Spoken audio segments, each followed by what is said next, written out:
Students, hope you are fine. आज के इस लेक्चर में हम लोग जो हमने प्रोग्राम्स किए थे उसके हम कुछ प्रैक्टिकल्स करेंगे।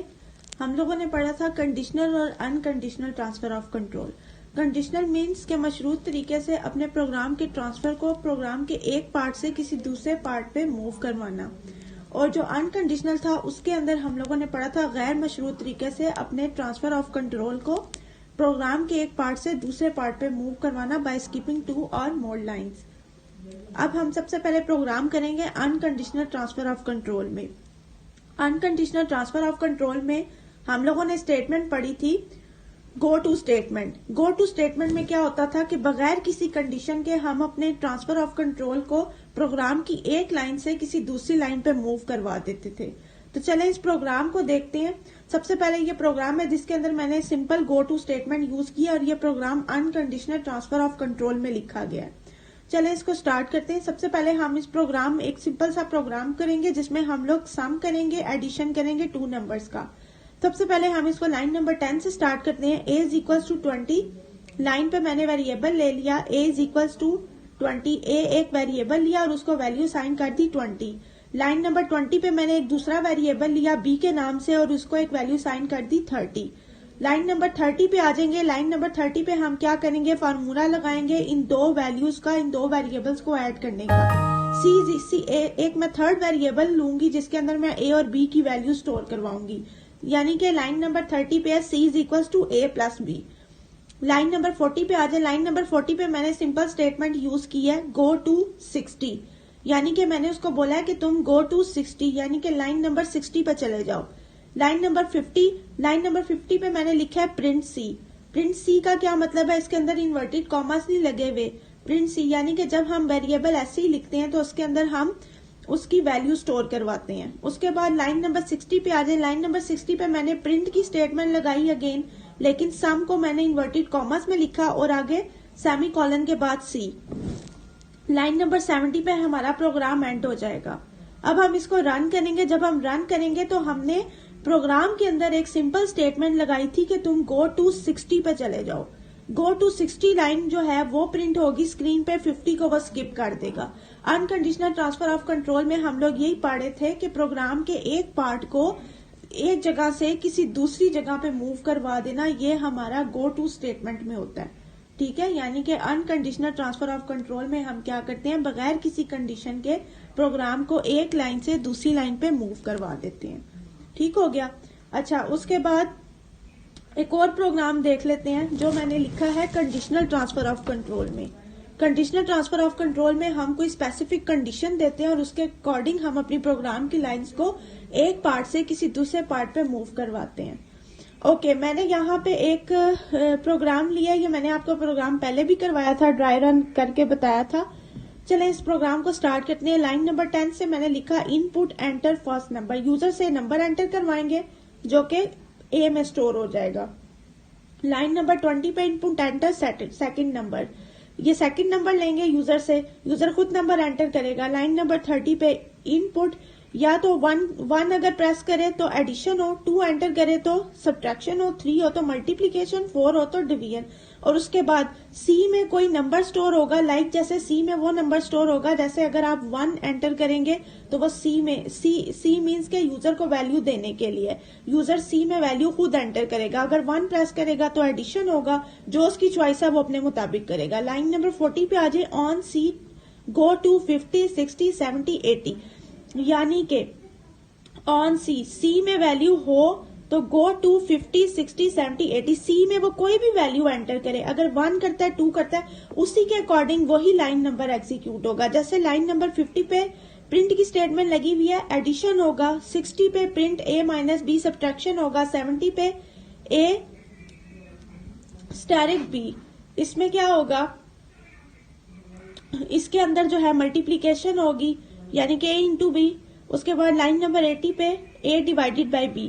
अगर वो 3 प्रेस करता है तो मल्टीप्लीकेशन होगी, अगर 4 प्रेस करता है तो डिवीजन। तो इन्हीं लाइन में से जो है उसी के अकॉर्डिंग लाइन नंबर एग्जीक्यूट होगी। प्रोग्राम को रन करते हैं। सबसे पहले हमने लगाया एंटर फर्स्ट नंबर।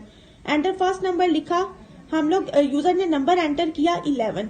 सबसे पहले स्क्रीन पे लिखा आएगा एंटर फर्स्ट नंबर जब आप प्रोग्राम को रन करेंगे।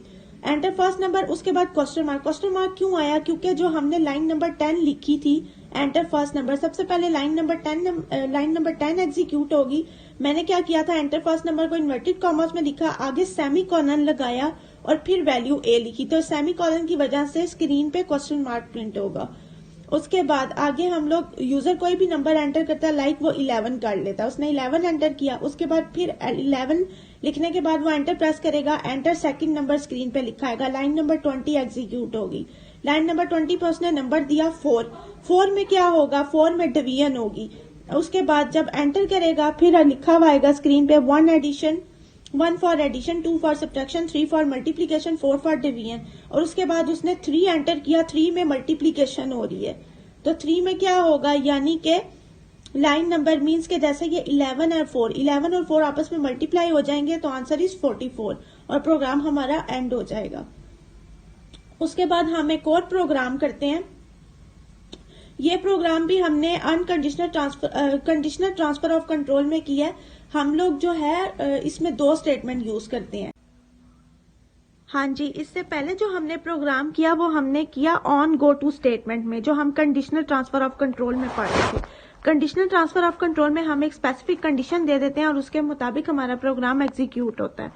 तो अब हम उसकी सेकंड स्टेटमेंट के अंदर हम प्रोग्राम करेंगे on error go to statement. इस प्रोग्राम को स्टार्ट करते हैं, लाइन नंबर 10 से मैंने स्टार्ट किया और लाइन नंबर 1 में ही मैंने लिख दिया ऑन एरर गो टू 70, यानी कि इस स्टेटमेंट के अंदर हम उसको पहले ही बता देते हैं कि हम इसमें कुछ एरर्स देंगे और उसके मुताबिक हमारा प्रोग्राम जो है वो एग्जीक्यूट होगा।